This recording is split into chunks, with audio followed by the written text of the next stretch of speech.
અમદાવાદમાં Ahmedabad municipal school board દ્વારા 5000 બાળકોને ટેબ્લેટ આપવામાં આવશે। નવી શિક્ષણ નીતિના અમલીકરણના ભાગરૂપે સરકારી શાળાઓમાં ટેકનોલોજીના શિક્ષણ પર ભાર મુકાઈ રહ્યો છે। ગરીબ અને જરૂરિયાતમંદ બાળકોનો સર્વે કરવામાં આવ્યો।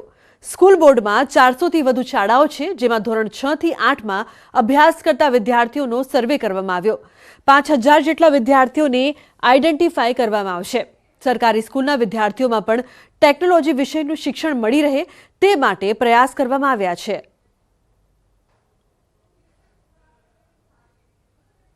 નગર પ્રાથમિક શિક્ષણ સમિતિની સામાન્ય સભામાં આ કામ મંજૂર થયું છે।